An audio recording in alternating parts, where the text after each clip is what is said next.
Everyone, lots going on in the world. Davos is happening. I'm mentioning this. I thought this article was robust, so I'm putting it in the description, but the impeachment trials began yesterday, and they were going to be going late into the night, and they were going to do overnight sessions, but the Republicans then didn't like the optics of that, so they opted for 24 hours for both sides each, right? Each side gets 24 hours, and they're spread it out over 12-hour days, I think. And so yeah, they're setting the rules for this. It's going to be fun. Before I started doing Canada Poly, I really paid close attention to politics in the United States. Now that I do my show, I pay less attention, but this is going to be an interesting one. If you're not watching, watch. It should be interesting. Or just at least check the daily updates on this one. That's my little U.S. politic junkie. Okay, let's go local. Remember donuts? Remember when donuts used to cost less than $10? Well, I do. And here's Global News reporting on the backlash. Now, the reason I'm showing you this is not because I want to blame Trudeau. That's not the point here. The point here is this news article is a good example of a liberal waltz. They're going to waltz you away slowly from the backlash that Trudeau felt on buying the expensive donuts to buy local. Buy local and support your local stores. Isn't it interesting? And I'm going to contrast that with $16 orange juice. Do you remember that? You remember that? Bev Oda, how dare you buy that $16 orange juice? But first, we'll start with the donuts, okay?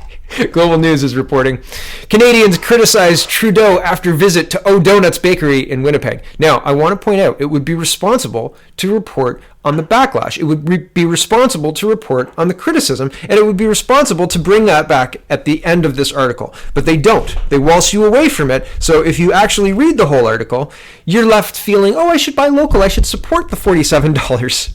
$47 per dozen donuts. Oh, okay. They don't stick on the criticism long. Here we go. A local bakery is fighting back against online criticism after the Prime Minister made an unscheduled visit Monday. Prime Minister Justin Trudeau posted online that he stopped in a Winnipeg bakery, Ohdonuts, to pick up tasty treats during the 3-day Liberal cabinet retreat being held in the city until Tuesday. Ohdonuts replied to Trudeau's online post by thanking the PM, adding, "Pretty sure Health Canada would agree everything is okay in moderation." So here's the tweets exchanged. You can see that. And Canadians, back to the article, quickly attacked the Prime Minister for his decision to choose a pricier bakery rather than a fast food joint such as Tim Hortons. And here's some selections of tweets from Canadians. The first one says, "Donuts brought to you by the Canadian taxpayers." Another one says, "Another company your foundation has shares in, perhaps?" Brian says, "I guess Tim's isn't good enough at $10 a dozen. Nothing says I am middle class like $47 a dozen donuts. Just another elitist selfie moment." And here's another one. "Like most Albertans, I have to watch our dollar. At Costco, I bought food that was on sale and would last. I stretch my dollar to provide nutritional meals for my family, and the idea of a treat for us is at the bottom of our list. I can't tell you how much it hurts to see this entitlement." So those are some examples. Back to the article. Ohdonuts promptly replied with a lengthy list of social media posts explaining the importance of supporting local businesses. From ingredients to benefit plans for their employees, Ohdonuts listed off reasons people should visit local stores like bakeries. Okay, I think this is interesting. If you own a franchise of Tim Hortons, say, you are a local business. A lot of Tim franchise owners support local sports teams. That's a local business. That's the epitome of local businesses. Yet here is Ohdonuts attacking other Tim's local businesses franchise. It says, "A local Winnipeg Tim's has locked their staff out to a 10-cent raise. Over a 10-cent raise, excuse me. Tim's donuts are not made fresh in each shop. They are trucked in frozen from a plant in Ontario, excuse me. Tim's does not use local or organic ingredients where possible, and their cups are not compostable." Okay. I mean, if you're going to be better than somebody, I don't know, man. It seems a little kicking them in the balls. You know, I don't know. It's a local business. They're trying to get by just as much as you're trying to get by, right? $47. And I wanted to check out. Oh, here's the quote. Okay. Quote, "We had no idea he was coming. It was dark, cold Monday morning, and one of his staffers opened the door and he walked in first." Kindon, who called her experience with a wave of Twitter comments a lot of fun, said most of the backlash appears to have come from people who went out of their way to find the most expensive donuts on the store's website. So I thought, is $47 a dozen the most expensive on Ohdonuts website? And no, it's not. $50 a dozen for a gluten-free, right? To get a dozen, you'd need 2 of these, so that's $50, right? Okay. And here's here's $35 a dozen, so that's the cheapest donuts. Regular donuts are cheap at $35 a dozen. And here's the specialty donuts, $47 a dozen. Okay? And that's it. That's the menu. And I'm not trying to say right or wrong. This is their right to set their prices. This is their store. That's fine. No problem, right?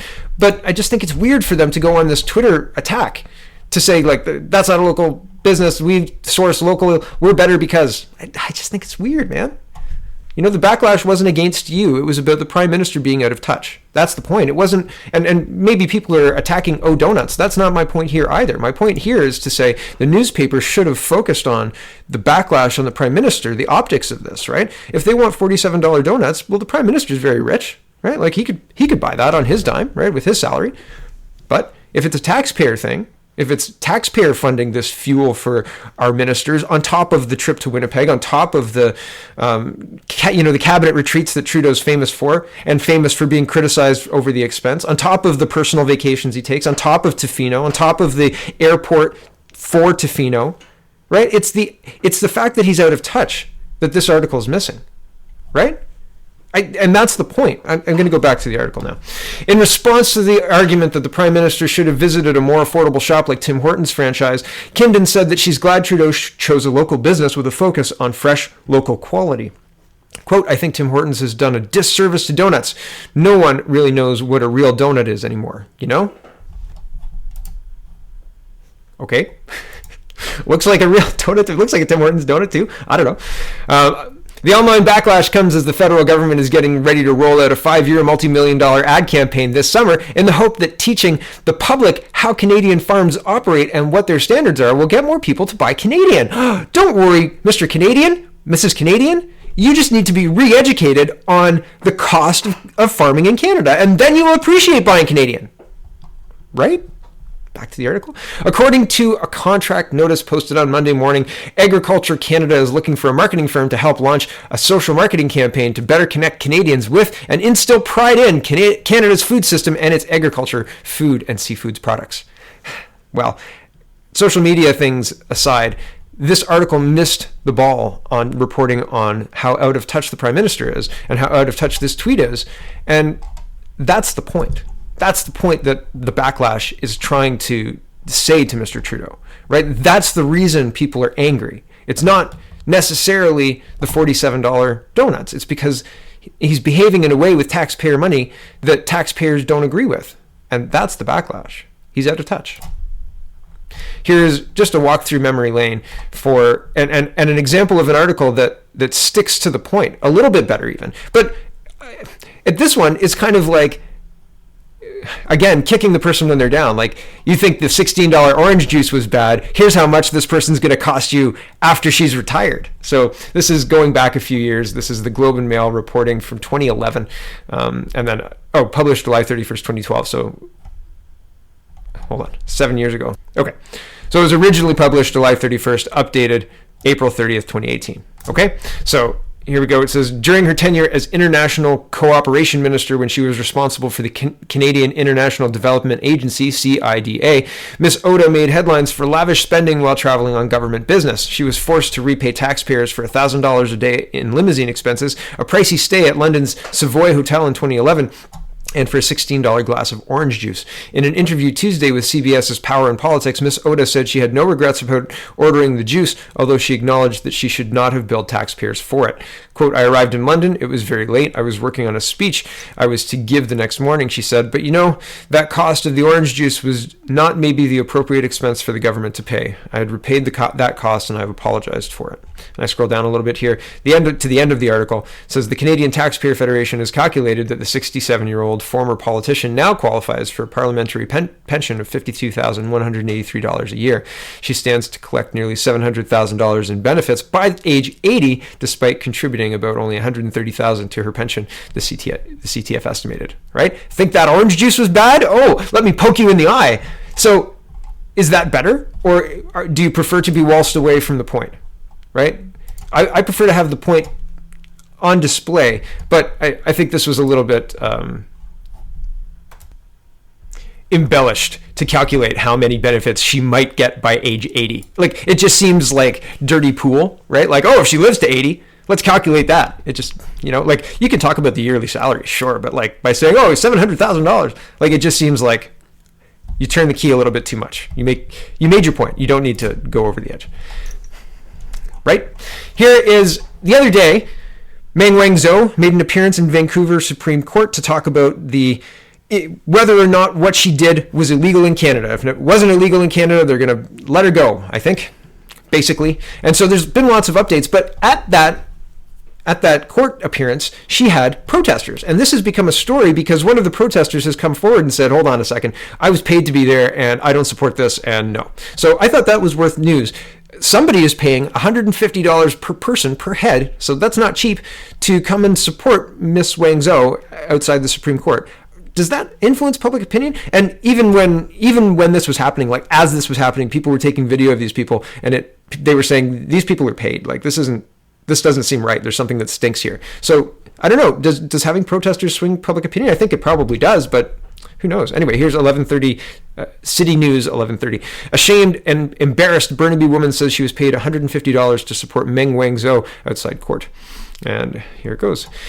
It was presented to her as a quick way to make $150, but now a Burnaby woman has been left horrified after seeing pictures of herself holding a Meng Wanzhou support sign go viral. After getting a call from a friend on short notice Monday morning, the 20-year-old wrapped up a shift at her job, saying the friend told her all she had to do was stand outside court and hold a sign for 2 hours in order to collect the cash. Once outside the BC Supreme Court in downtown Vancouver, she joined up with the person who recruited her, along with other people paid to hold signs supporting Meng, Huawei's chief financial officer, who is currently facing possible extradition to the U.S. on fraud charges. This woman said she did not know most of the other people supporting Meng outside court and has no knowledge of the Chinese tech executive's legal case or the international fallout, which has seen China's detained 2 Canadians, widely believed to be in retaliation for Meng's arrest. News 11:30 has granted anonymity to this woman, but has confirmed her identity as one of the people present outside court on Monday. Soon after arriving outside court, this woman realized this was anything but an easy way to make some dough, as a throng of local and international media descended on BC Supreme Court and started asking her other questions. So, when the protesters have kind of a faraway look and they just say the same thing over and over, it's because they've been given a script along with their $150 payment, right? Back to this. And if they don't have a script, they just stay silent and point at the signs, right? Back to this. Now she has decided to provide some answers and is also apologizing for agreeing to participate in a manufactured protest. I would like to apologize for the ignorance, said this woman. I should have done my research. I should have put in 10 minutes into searching what this was. I didn't, and I apologize for standing up for something that, in my own morals and in my own heart, I wouldn't have done this if I had known the trial, the case, and more about Meng and what was going on. This woman said she was paid $150 by an Asian woman in her 30s wearing all black named Joey, but she has no further information of who Joey is or who she is affiliated with. When News 1130 asked this paid protester if there was any suggestion that Joey was representing Huawei or the Chinese government, she told us she had no further information suggesting another alternative possibility, that Joey is simply a supporter of Meng. A Huawei spokesperson denied involvement in the alleged payments to those holding signs in support of Meng Wanzhou outside the court. Huawei had no involvement with the protesters or supporters outside the Vancouver courthouse and is unaware of any plans by those responsible, read an email. Ultimately, this woman wants people to know she regrets signing up for this. I'm definitely ashamed, embarrassed, said the woman. I just want to be able to come forward and make things right. Again, I don't believe that people should be paid to be protesting.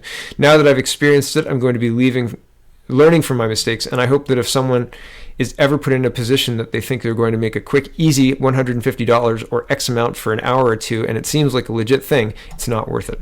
And she says that she gave the money to her partner to spend because she didn't want anything to do with it. I find that interesting. This is happening in Canada. Paid protesters, regardless of who's paying them, somebody's got $150 a head to get people to stand on a corner. And I mean, and there's evidence that, here is evidence that that's happening. Wild. Last story for this morning is Global News reporting man charged in fraudulent Saskatchewan immigration scheme, CBSA. The Canadian Border Services Agency, CBSA, says it dismantled a fraudulent Saskatchewan immigration scheme.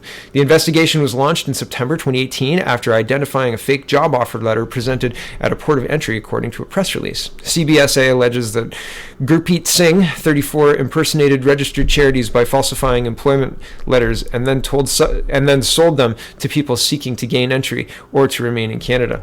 In total, investigators said they uncovered 34 immigration applications that were linked to fraudulent letters. These offenses were allegedly committed between June 1st, 2016 and November 2nd, 2018. According to the agency, the CBSA said that it laid 4 charges against Singh for his alleged involvement in exploiting work permit exemptions afforded to certain temporary foreign workers. He is facing charges of misrepresenting material facts in an immigration matter, counseling others to misrepresent material facts in an immigration matter, committing forgery by knowingly making false employment letters that were used to supply immigration applications, and dealing forged employment letters as if they were genuine. Singh is scheduled to make his first Saskatoon provincial court appearance on January 23rd. So again, people are lying, people are cheating, they're doing anything they can to make money off of Canada's lax laws, and well, in lots of different ways. So it's interesting to see. It's interesting to pay attention to. I don't know where it's going to go. I don't know where it's going to end up. Who knows? The Davos speech by Trump was another interesting watch. Check that out. Thanks for watching, everybody. Check out CanadaPoly.com. Check out CanadaReport.co, and have a wonderful, wonderful